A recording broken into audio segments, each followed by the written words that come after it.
The wind amongst the branches is good. I love the way it smells. I said the exact same thing last time. Why do I only say these things when I'm down on my luck? So you noticed. This isn't something I'm meant to discuss with ordinary people, but I suppose I can let you in on the secret. As you know, visions are external magical foci that only a small minority of people possess. They use these visions to channel elemental power. In truth, every wielder of a vision is one who can attain godhood and ascend to Celestia. We call such people allogenes. Allergenes? Paimon's never heard of them before. That's because this is a secret that only Archons are privy to. We don't need primitive tools like visions. Instead, each Archon has an internal magical focus that resonates directly with Celestia itself, known as a gnosis. It's just a glowing glass ball I carry around to avoid suspicion. So who was that nasty woman who sent Paimon flying and stole your gnosis? Her name is Signora, number 8 of the Harbingers. She and the rest of the Harbingers have been given godlike executive authority by the Tsaritsa of Snezhnaya, and with it, strength surpassing that of other mortals. The Tsaritsa of Snezhnaya? Isn't that... Indeed. She is one of the 7, the Tsaritsa who reigns from her winter palace, and the one person that the Fatui Harbingers all answer to. The 7 don't always get along well, but still... I never thought that she would plot to steal another Archon's gnosis. How should I put this? 500 years ago, I knew her well, but I can't say the same is true now. You see, a certain catastrophe happened 500 years ago, and after that, she cut off all ties with me. But we can save discussion of the Cryo Archon and the Fatui for another day. If you seek the rest of the 7, many difficulties lie ahead of you still. You should head for Mondstadt's neighboring nation of Liyue. The Geo-Archon who reigns there, unlike me, administrates his entire region personally. He only descends once every year to give his divine predictions, which set the direction for Liyue for the rest of that year. Even so, it sounds like he works much harder than a certain someone, In any case, this year's Rite of Descension is soon to begin. If you miss it, you'll just have to wait another year. What? Oh, why didn't you tell us before? Well, then bye! We're going! One moment, Windborn Outlander. Just use it gratefully. Or, better yet, treat me to a glass of dandelion wine. Traveler, as you set off on your journey once again, you must remember that the journey itself has meaning. The birds of Tevat, the songs in the cities, the Tsaritsa, her Fatui and the monsters, they are all part of your journey. The destination is not everything.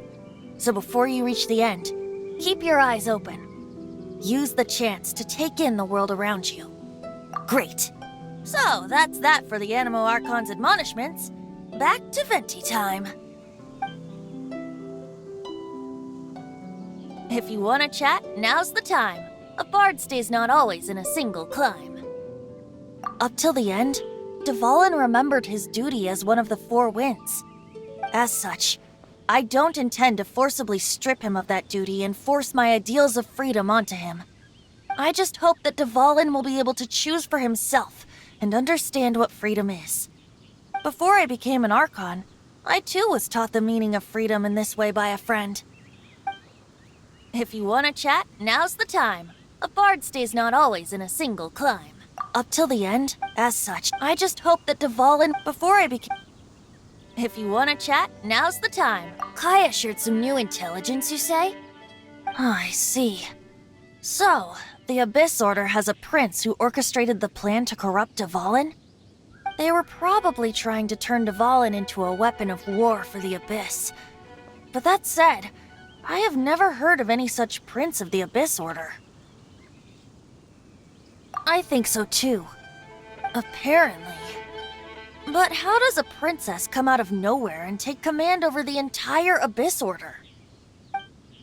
If you want to chat, now's the time. A bard stays not always. That Fatui lady didn't hang around, did she? She just grabbed your gnosis and left? She wanted to avoid any eyewitnesses from the Knights of Favonius.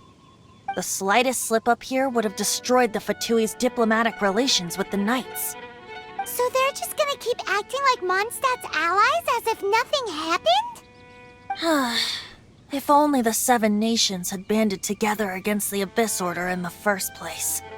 The Fatui possess the strongest military among the 7 nations, yet they've used it to steal the Holy Lyre, covet the power of gods, and use Dvalin as a bargaining chip against the Knights. Speaking of the lyre, didn't Diluc say something like this before? He said that the Fatui could only run amok across the 7 nations and threaten the Knights because of the Harbingers. Yes. As I said earlier, the Cryo-Archon has given them authority and strength beyond that of other mortals. The Tsaritsa... I haven't seen her in 500 years. What is she thinking? What's her plan? Whatever the answer is, I have a feeling it's only going to make your search for the 7 all the more difficult. If you want to chat, now's the time. A bard stays not always in a... As I said before, vision wielders are known as allogenes and may ascend to Celestia. A gnosis is a higher-order nexus of elemental manipulation and is emblematic of an Archon's status as one of the 7. But as for which of the 7 took your brother... I'm sorry, I don't know. Wait, as one of the 7, I'm not clear of suspicion yet either, am I?